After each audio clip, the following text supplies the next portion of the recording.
Hey everyone, do you want to unlock financial freedom and build long-term wealth? Investing may be your path to doing that. Whether you're new to investing or want to build your portfolio, real estate may just be your golden ticket. Today I'm going to give you 5 big reasons why you should start investing in real estate right now. And stick around, I'll also break down the pros and cons of each so you can make the smart decision. And by the way, I'm Chad Scott with Epique Realty. If you guys have any questions about this video or anything real estate related in the Kenosha County area, all my contact information is down below.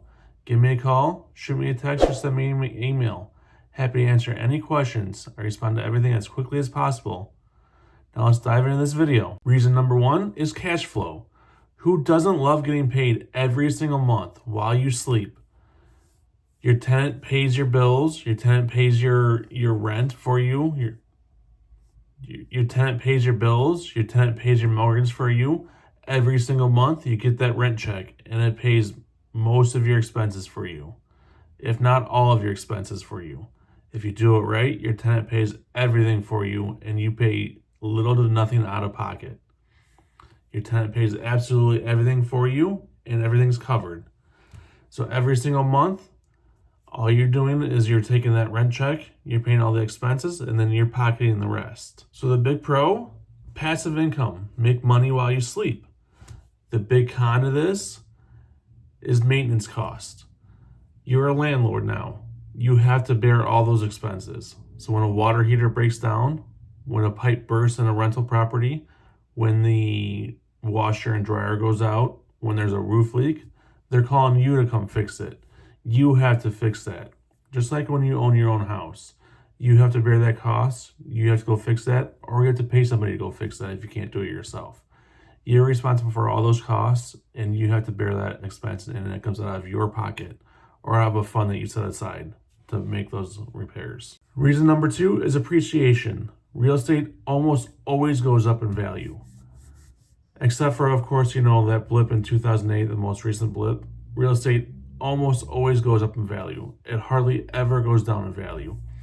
Even when the economy is taking a turn for the worse, when it's generally going down, real estate still tends to go up. Even in markets right now in September of 2024, where it's a buyer's market right now, we're still seeing real estate values on the increase. We're still seeing homes appreciate in value. It's just there's too much inventory, so it's a buyer's market. But home values are still going up. So home prices still almost always go up. So over time, your home appreciates. So if you do decide to sell that rental property, you're almost guaranteed to make money on the property. So if you buy it for, let's say, $200,000, you hold on to it for 3 or 5 years, you could potentially sell for $300,000, $350,000 and make a nice little chunk of change. Plus all that rental income you make in that time frame also. But of course there's a catch. The real estate market isn't always predictable. Things do happen. Nobody has that crystal ball. Who knows what could happen in that time frame that you hold on to the property. There could be another financial meltdown. There could be another pandemic. There could be another world war. You never know what could happen. So I'm not telling you to buy a property, anything could happen between now and then when you buy that property. So just be cautious, but real estate is generally a very safe investment. It almost always goes up in value. Even over time, people that bought their houses in 2008, if they've held on to it for this long, it has still gone up in value for them. Reason number 3 is leverage. With a relatively small down payment, you can leverage your own money to buy a larger investment property. Use other people's money to buy something bigger. So what I mean by that is that you don't have to use your own money to buy an investment property all the time. Use the bank's money, use private money, use other people's money to buy a larger property or buy more rental properties. Use a little bit of your own money just to show that you have some skin in the game, but you use other people's money to buy more investment properties. Now, of course, the con of that is that there's debt. So if something goes wrong, like you don't have enough tenants to cover your debt, or the market takes a downturn, or something happens, who knows what could happen, you're still on the hook to make those monthly payments to whoever you're borrowing that money from. So if you suddenly lose all your tenants and then you're not having any rental income, you still have to make those mortgage payments to the bank or whoever you borrow the money from. Reason number 4 to buy investment properties are tax benefits. Landlords get huge, and I mean huge, tax benefits. Nobody likes paying Uncle Sam the tax money. We all love skating taxes and paying as low taxes as possible. Now I'm going to put a caveat here. I am not a tax advisor. I don't play one on TV. I don't pretend to be one. So talk to your accountant, talk to your tax advisor, talk to your money person, whoever that may be, and get their expert advice on this, of course. But from what I know about this, you can deduct the mortgage payments, the mortgage interest. You can deduct depreciation on any rentals that you have. So if you have 2 or 3 rentals, all that depreciation on those rentals, you can deduct all that. You can deduct all the mortgage interest on those rentals. So that can add up really quickly for you. The more deductions you have, the less tax burden you have. So obviously the pro here is obvious. The less tax you have, the more money in your pocket. The less you're paying to the federal government, the more money in your pocket, the happier we all are, because the more money we have, the happier we are. But of course, taxes are really complicated. Tax laws are always changing. They're changing every single year. They're really hard to navigate. I can't do them personally myself. I know very few people that can. So talk to a tax professional, get yourself an accountant.